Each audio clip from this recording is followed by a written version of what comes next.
May I come in, sir? May I come in, ma'am?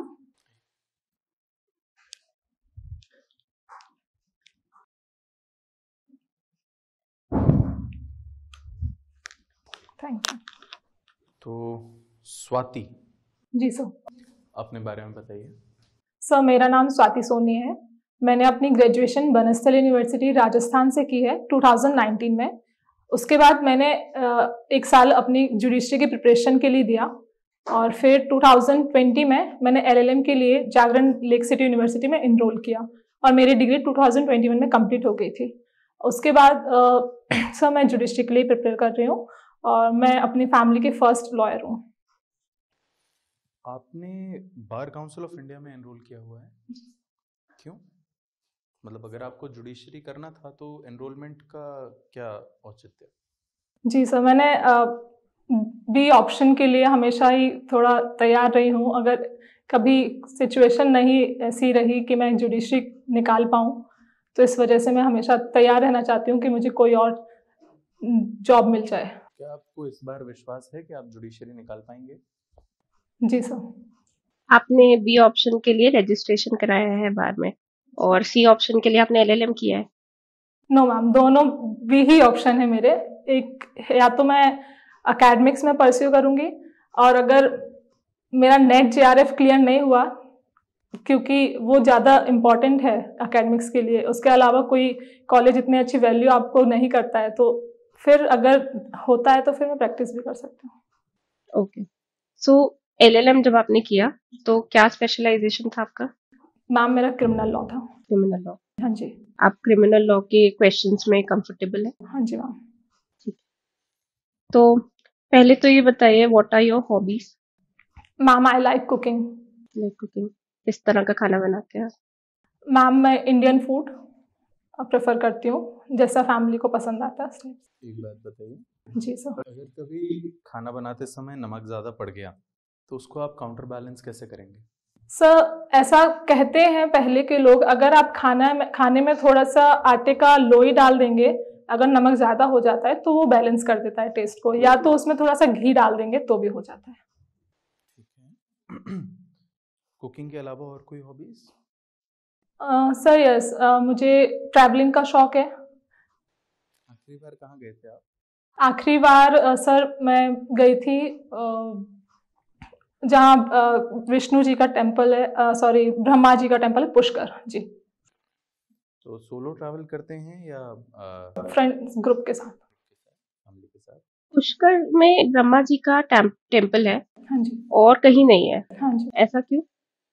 Ma'am, मुझे accuracy नहीं पता इसकी, पर मैं जहाँ तक मुझे आइडिया है ऐसा कि लॉर्ड विष्णु और शिवा के थोड़ा तीनों में कन्फ्लिक्ट्स हुआ था, जिस वजह से लॉर्ड शिवा ने आई गेस मतलब ऐसा कहा जाता है कि उन्होंने बोला था कि आपको इतना ज़्यादा मान्यता नहीं मिलेगी, इस वजह से सिर्फ उनका एक ही टेम्पल है। क्या उस टेम्पल में ब्रह्मा जी की पूजा भी होती है? मैम, इतना मुझे याद नहीं। ठीक ठीक, तो आपका area of interest is criminal law. हाँ जी मैम। ठीक है, आपने इंडियन एविडेंस एक्ट पढ़ा है? हाँ मैम, पढ़ा है। इंडियन एविडेंस एक्ट के अंदर रेलेवेंसी और एडमिसिबिलिटी के कॉन्सेप्ट्स हैं। जी मैम। क्या डिफरेंस होता है दोनों में? मैम, रेलेवेंसी सेक्शन 6 से 55 तक एक कंसेप्ट डिफाइन है, जहाँ पे कुछ सर्कमस्टांसेस बताए गए हैं कि कौन कौन से फैक्ट्स रेलेवेंट माने जाएंगे। तो बेसिकली जब कोई फैक्ट किसी अदर फैक्ट के कनेक्टेड होने का लॉजिक बताता है तो हम उसको रिलेवेंसी कहते हैं, और एडमिसिबिलिटी तब मानी जाती है जब वही फैक्ट कोर्ट से प्रूव हो जाते हैं कि वो फैक्ट्स ट्रू है, तो उसको एडमिसिबल बोलेंगे। जब कोई फैक्ट प्रूव हो जाता है तब उसे हम प्रूव्ड कहते हैं या फिर एडमिसिबल कहते हैं? मैम, वो एडमिसिबल कहलाता है अगर हम एडमिसिबिलिटी में देखते हैं तो, लेकिन अगर एक minute ma'am, can I take time? Ma'am, section 4 of Indian evidence जिसमें बात करते हैं facts to be proved not to be proved, तो शायद उसको अगर फैक्ट कोर्ट में प्रूव हो जाता है तो फैक्ट्स प्रूव्ड कहलाएंगे। फिर एडमिसिबल क्या कहलाता है? एडमिसिबिलिटी क्या होती है? Sorry ma'am. क्या सारे रेलेवेंट फैक्ट्स एडमिसिबल होते हैं? No sir. कौन से रेलेवेंट फैक्ट्स ऐसे हैं जो आप कहेंगे कि एडमिसिबल नहीं होते? कोई एग्जांपल दे पाएंगे आप? सर अभी रिकॉल नहीं कर पा रहा। क्या सारे एडमिसिबल फैक्ट्स रेलेवेंट होते हैं? नो सर, सारे एडमिसिबल फैक्ट, यस सर, सारे एडमिसिबल फैक्ट रेलेवेंट होते हैं, पर सारे रेलेवेंट फैक्ट एडमिसिबल नहीं होते। एक दो एग्जांपल दे पाएंगे आप रेलेवेंट फैक्ट्स के? Yes ma'am. क्या मोटिव एक रेलेवेंट फैक्ट होगा? यस मैम, मोटिव एक रेलेवेंट फैक्ट होगा। मोटिव होता क्या है? मोटिव एक अल्टीमेट ऑब्जेक्ट होता है behind an act. And ma'am, हाँ मैम, मोटिव एक अल्टीमेट ऑब्जेक्ट होता है किसी भी एक्ट के कमीशन के पीछे का। तो फिर इंटेंशन क्या होता है? इंटेंशन एक नॉलेज होती है किसी भी क्राइम को कमिट करने से पहले की। ठीक है, कोई एग्जाम्पल से आप ये दोनों चीजें समझा सकते हैं? Yes ma'am. फॉर एग्जाम्पल, अगर मैं किसी से रिवेंज में अगर मैं let suppose A person B का मर्डर कर देता है, वो बी का मर्डर करता है रिवेंज लेने के लिए, तो यहाँ जो रिवेंज है वो उसका मोटिव होगा, लेकिन जो मर्डर कमिट हुआ है वो उसकी इंटेंशन है। ठीक है, ठीक है। कल्पेबल होमिसाइड और मर्डर में क्या अंतर है? जी सर, कल्पेबल होमिसाइड और मर्डर में एक जो बहुत बड़ा डिफरेंस है वो हम ये वो ये है कि कल्पेबल होमिसाइड में पर्सन पहले से मर्डर कमिट करने की इंटेंशन से उस डेथ मर्डर कमिट करने की इंटेंशन से कॉज नहीं होती, वो रिजल्ट होता है डेथ। जबकि मर्डर में जो पर्सन की डेथ कमिट हुई होती है वो प्री प्लान्ड होती है। क्या हमेशा ही ऐसा होगा कि डेथ प्री प्लान्ड हो? यस मैम सर, मर्डर के केस में वो प्री प्लान्ड होगी। अच्छा, एक छोटा सा फैक्चुअल सिचुएशन आपको देते हैं, आराम से सोच करके बताइए इसमें क्या लग सकता है। ठीक है, एक व्यक्ति है जो दारू पी करके अपने घर आता है और अपनी वाइफ को पीटता है। उसने अपनी वाइफ का सर दीवार में मार दिया जिससे वाइफ बेहोश हो गई। उस व्यक्ति को लगा कि वाइफ मर गई है, तो उसने इसको उठा करके अपना एक्ट छुपाने के लिए गले में फंदा डाल के टांग दिया। उस टांगने की वजह से वाइफ की मृत्यु हो गई। इसके ऊपर आप क्या चार्जेस लगाएंगे? सर, जब तक उसने उसका सर दीवार में मारा था तो वो कल्पेबल होमिसाइड में आना था, लेकिन जब उसने उसको हैंग कर दिया तो फिर वो मर्डर के केस में आएगा। क्या कल्पेबल होमिसाइड में डेथ होना जरूरी है? यस मैम, कोई भी इंजरी जो डेथ कॉज कर रही है वो कल्पेबल होमिसाइड का चार्ज रहेगा। तो उसकी डेथ हुई नहीं, सर दीवार पे जब मारा तब तो डेथ हुई नहीं, फिर कल्पेबल होमिसाइड? हाँ सर, लेकिन उसने एक्ट ऐसा कमिट किया जिससे रिजल्ट उसका डेथ कॉज कर सकता था। क्या डेथ होना जरूरी है या फिर डेथ कॉज करने जैसा एक्ट होना जरूरी है? डेथ कॉज हो जाए ऐसा एक्ट करना जरूरी है। ठीक। कॉमन इंटेंशन और सिमिलर इंटेंशन में क्या अंतर है, और सेम इंटेंशन से ये दोनों कैसे अलग हैं?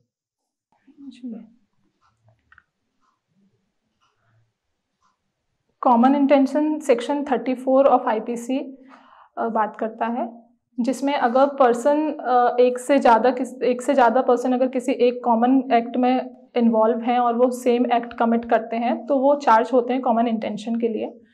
सिमिलर इंटेंशन और sir can you please repeat the question? Common intention, similar intention, same intention, इन तीनों में क्या अंतर है? सेम और सिमिलर इंटेंशन में सर कोई भी डिफरेंस नहीं है। सेम इंटेंशन, सिमिलर इंटेंशन और कॉमन इंटेंशन में डिफरेंस है। सर मैं डिफरेंस तो रिकॉल नहीं कर पा रही। आपने इंडियन कॉन्ट्रैक्ट एक्ट पढ़ा है? जी मैम।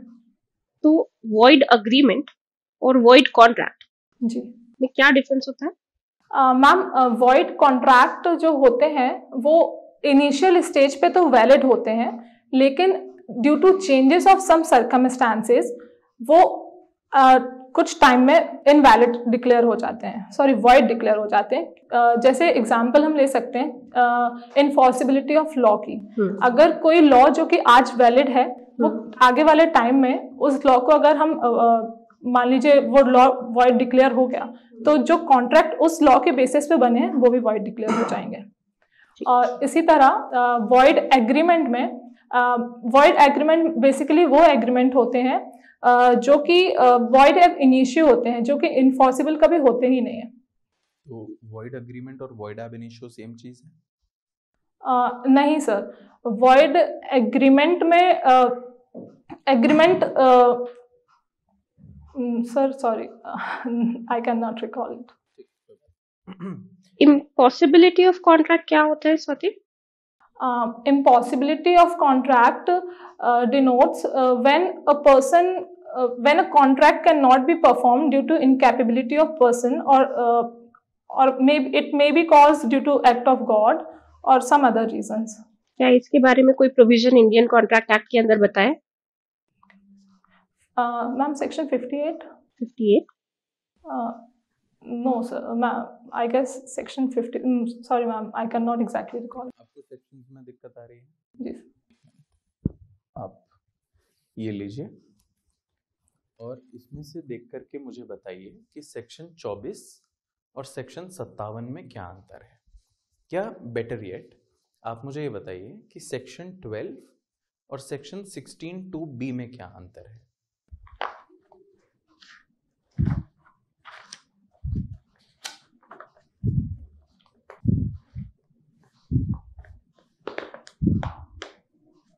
सेक्शन 12 किस बारे में बात करता है? 12 कॉन्ट्रैक्ट करने के लिए साउंड माइंड किसको कंसिडर किया जाएगा। बिल्कुल ठीक जी। और तो यदि कोई व्यक्ति साउंड माइंड का नहीं है, उसके साथ आप कॉन्ट्रैक्ट करते हो तो कॉन्ट्रैक्ट कैसा होता है? साउंड माइंड का नहीं है तो वो कॉन्ट्रैक्ट हमारा सर वॉइड होगा। 16(2)(b) देखिए।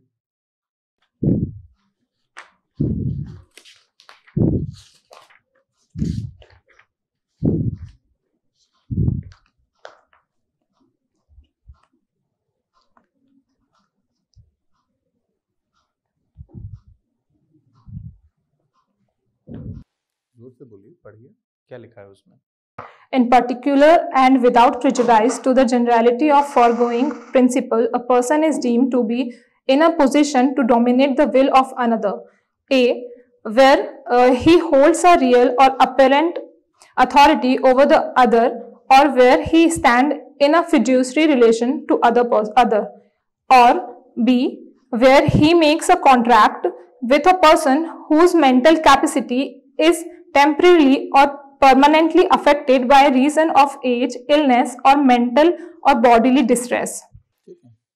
तो अगर अनड्यू इन्फ्लुएंस है तो कॉन्ट्रैक्ट क्या होता है? अनड्यू इन्फ्लुएंस सर कॉन्ट्रैक्ट उसमें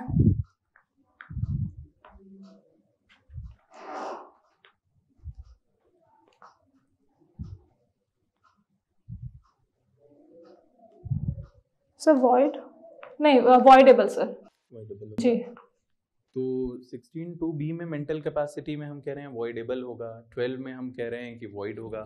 ये अपने आप में विरोधाभास नहीं है? जी सर। आप में कॉन्ट्राडिक्टरी नहीं है क्या ये?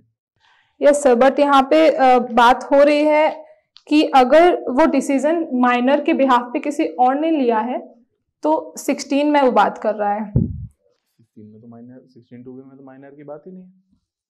मतलब सर यहाँ पे अगर कोई अदर पर्सन किसी पर्सन के बिहाफ पे कोई डिसीजन ले रहा है तो 16 में वो चीज वॉइडेबल बताई है। कहाँ लिखा है?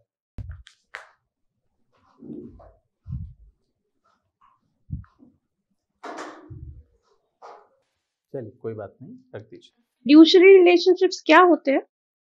मैम फिड्यूशियरी रिलेशनशिप बेसिकली होते हैं जो फॉर एग्जांपल लॉयर और क्लाइंट के बीच का रिलेशन, जो पेरेंट्स या फिर कोई गार्जियन और चाइल्ड के बीच का रिलेशन फिड्यूशियरी रिलेशनशिप माना जाता है।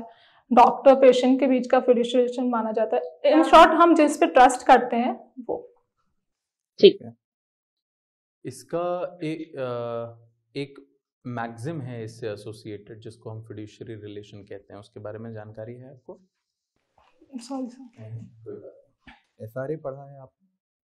जी सर।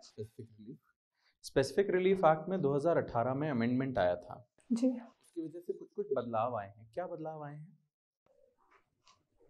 जी सर, सारे बदलाव तो सर मुझे रिकॉल नहीं है, लेकिन एक जो मेजर बदलाव है वो ये है कि पहले 2018 से पहले जो पावर थी कोर्ट्स के ऊपर कि वो स्पेसिफिक रिलीफ एक्ट ग्रांट करेंगे, वो उनकी डिस्क्रिशनरी पावर थी, जो कि अब मैंडेटरी कर दी गई है।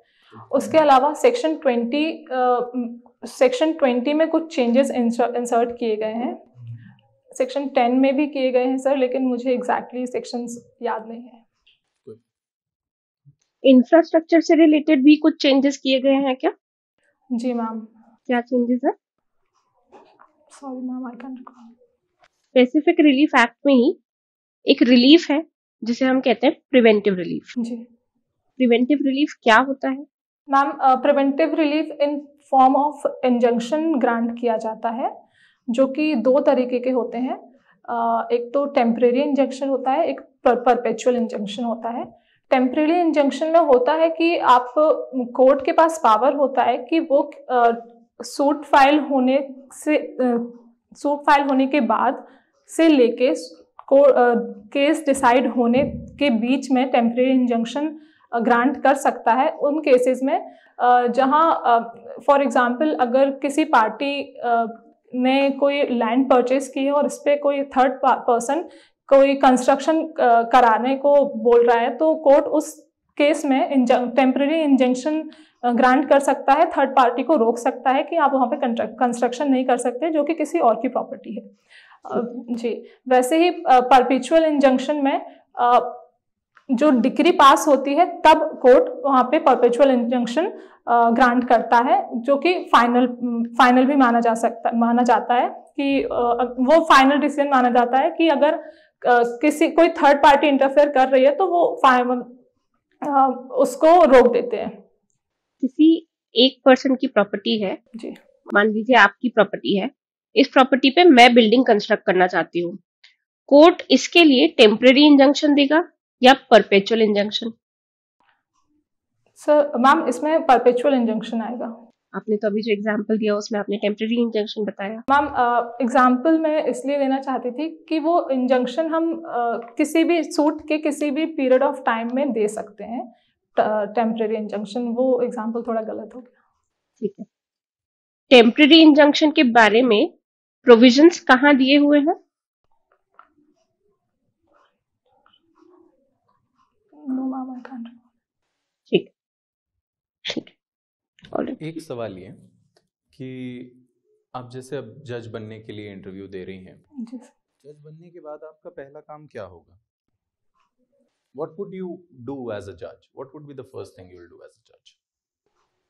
सर पहले तो मैं जानना चाहूँगी उस एरिया में जैसे पहले किस टाइप के केसेस वहाँ आए हैं, कि किस टाइप के वहाँ पे इश्यूज जो हैं बहुत ज़्यादा बहुत हाईलाइटेड इश्यूज क्या क्या हैं उस एरिया के, और वहाँ के जो रेसिडेंट्स जो भी वहाँ पे जो भी पीपल्स हैं उनको किस तरीके की प्रॉब्लम फेस कर रहे हैं, और इन शॉर्ट कौन कौन से एरिया ऐसे हैं जहाँ जिनसे उनको ज़्यादा प्रॉब्लम हो रही है।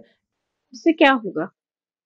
मैम, थोड़ा रिसर्च करने से ये पता चलेगा कि कोई ऐसा कोई क्रिमिनल, कोई ऐसा पर्टिकुलर कोई पर्सन है जो एक ही तरीके का क्राइम कमिट करता आ रहा है, या फिर ये रैंडमली कुछ भी होता आ रहा है। मतलब ये काम पुलिस का नहीं है? जी सर, पुलिस का है, लेकिन केस सर दोनों की इन्वॉल्वमेंट जरूरी है। इन्वेस्टिगेशन में क्या कोर्ट की इन्वॉल्वमेंट जरूरी है? इन्वेस्टिगेशन में मैम, इन्वेस्टिगेशन का ऑर्डर कोर्ट ही देगी, तो इन्वेस्टिगेशन और उससे ज़्यादा इन्वॉल्वमेंट उसकी जरूरी नहीं है। क्या इन्वेस्टिगेशन बिना कोर्ट के ऑर्डर के हो सकता है? हाँ मैम, जब कोई केसेस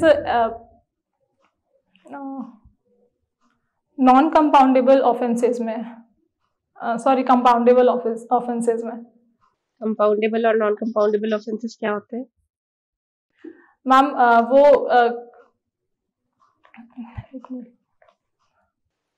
आराम से सोच के बताइए।